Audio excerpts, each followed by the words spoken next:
fear is the mind killer. Where the fear is gone, only I will remain. Je pense qu'il serait grand temps de virer l'équipe marketing des films de Villeneuve. Dune est donc le nouveau film de Denis Villeneuve, réalisateur d'Incendie, de Prisoners, de Enemy, de Arrival, de Sicario et de Blade Runner 2049. C'est un des réalisateurs aujourd'hui que j'apprécie le plus, qui me fascine et qui me touche dans quasi l'intégralité de ses films.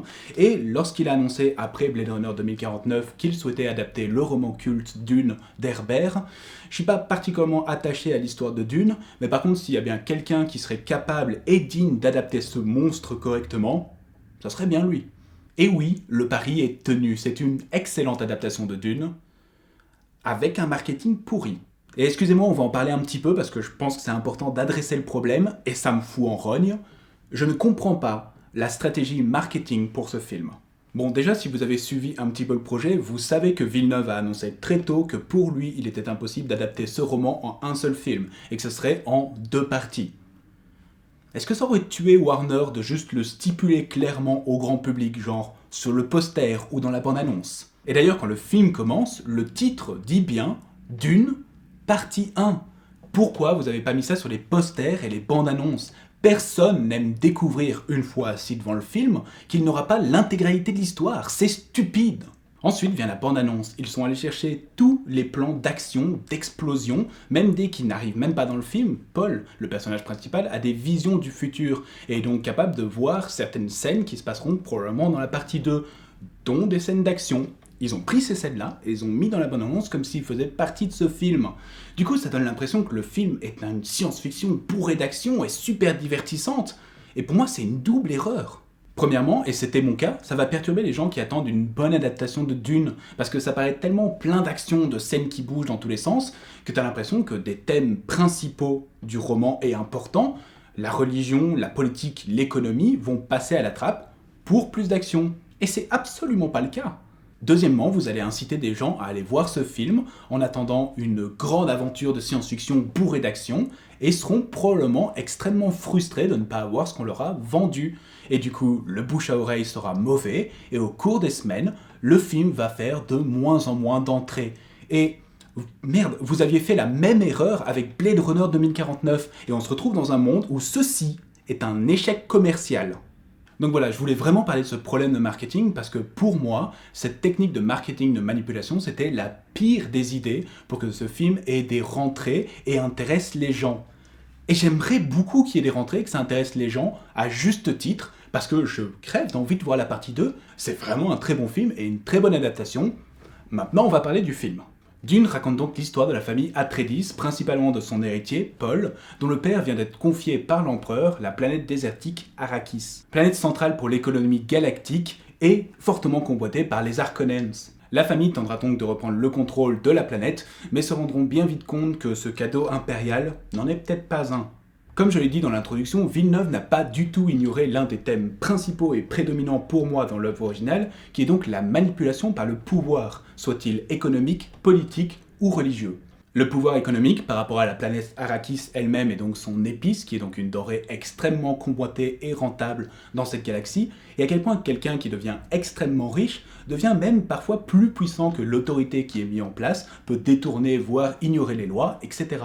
Un pouvoir religieux, car au fur et à mesure du film, Paul va se retrouver au centre d'une rumeur, d'une légende, d'une prophétie, et va devenir en quelque sorte un messie pour les habitants originels d'Arrakis, qui vont commencer à l'admirer et le suivre, suivant leur espoir et leur foi en lui.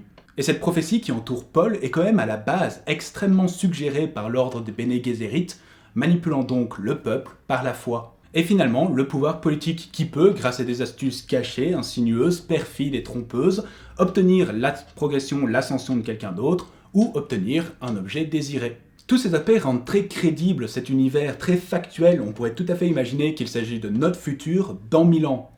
À échelle galactique, ce qui rend tout plus grandiose. Et le film est grandiose grâce aux dialogues qui sont parfois très théâtrales, mais qui donnent une noblesse et une importance aux personnages et rend pour moi fascinant tout ce qu'ils racontent. L'univers visuel et le worldbuilding sont assez dingues. J'aime beaucoup les designs présentés pour les vaisseaux, principalement les espèces de petites libellules sur Arrakis. Et la taille de certains d'entre eux sont tellement démesurés que pour les cadrer correctement, il faut reculer la caméra extrêmement loin, ce qui donne forcément des plans majestueux. Et je les trouve aussi assez originaux et neufs visuellement, ce qui doit pas être évident parce que Dune, ça a beaucoup influencé la science-fiction de manière générale, et aujourd'hui, lorsqu'on l'adapte, ça doit pas être évident de trouver des designs qui sont relativement neufs et qui se démarquent de tout ce qui a déjà été fait au cinéma de science-fiction. Les différentes planètes sont très variées aussi bien sur l'aspect naturel, certaines plus désertiques, certaines plus montagnardes, plus aquatiques, mais aussi dans les différentes architectures qui reflètent différentes cultures sur ces différentes planètes, ça fait beaucoup de fois différentes, mais qui permet vraiment de s'intéresser visuellement à ces mondes et de vouloir en voir plus, à la manière d'un Star Wars par exemple. Et j'ai même été un petit peu surpris devant le film, parce qu'il y a un élément que je m'attendais pas du tout à être traité dans l'adaptation de Villeneuve, qui était traité dans l'adaptation de Lynch, mais en même temps lui c'était un petit peu son dada, c'est donc toute cette ambiance mystique autour de cette histoire et ces visions très sensorielles. Plusieurs scènes prennent vraiment leur temps afin de poser la gravité ou l'importance de ce qui se passe dans chacune d'entre elles. Les différentes visions de Paul sont composées de gros plans sur la peau, sur le sable, sur les épices d'Arrakis qui volent dans le vent. Tout ça accompagné souvent de voix off extérieures et un peu étranges, rendant ces scènes dansantes, malaisantes, intrigantes, envoûtantes, amplifiées par la musique de Hans Zimmer. Alors par rapport aux musiques de Hans Zimmer, je suis pas particulièrement impressionné, c'est une très bonne composition qui reprend un petit peu ce qu'il a fait pour Blade Runner 2049, c'est-à-dire des instruments qui sont modifiés après en post-production via ordinateur et distorsion, principalement des percussions et des vocalises de femmes se rapprochant presque de cris de guerre, ce qui aura son importance pour la suite de l'histoire, mais je trouve que c'est plus des compositions d'ambiance qui accompagnent bien le film, mais que j'écouterai pas vraiment en dehors du film. Il n'y a aucun thème qui me marque vraiment et que je serais capable de repasser comme ça dans ma tête, à part éventuellement le thème d'Arrakis. J'ai pas vraiment grand chose de négatif à dire sur le film, ça vous plaira et ça vous plaira pas, dépendant si c'est effectivement ce que vous recherchez dans une science-fiction ou pas du tout, et d'où l'importance de parler de cette bande-annonce. Si vous voulez un film grandiose, plein d'action et bourré d'aventures, je suis pas sûr que ce film vous accrochera autant qu'il ne pourrait. La seule chose que je n'ai pas vraiment apprécié sur le film, c'est que c'est peut-être un chouïa long. Il y a 20 minutes de film qui pour moi traînent vraiment en longueur, qui sont situées vers la fin du film, et pour moi c'est parce qu'il n'y a pas de nouvelles informations qui sont données aux spectateurs. On suit juste notre héros arriver à un endroit, fuir cet endroit, arriver à un autre endroit et fuir cet endroit. C'est un peu répétitif et ce n'est que de l'action sans nouvelles informations fournies. Comme quoi.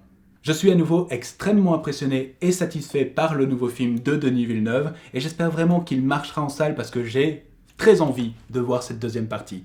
Si je devais coter ma satisfaction en ayant vu Dune, elle serait de 17,5 sur 20. Comme toujours, merci d'avoir regardé cette vidéo, vous pouvez l'aimer, la partager, vous abonner à ma chaîne et la partager également. Je fais désormais aussi des live gaming Twitch, parfois seul, parfois avec des amis, parfois avec Gabriel que vous avez vu dans les animés Time. Si vous voulez venir pendant les lives, participer, faire un petit coucou, vous êtes bien sûr les bienvenus. Prenez soin de vous, on se retrouve la prochaine fois pour une nouvelle critique.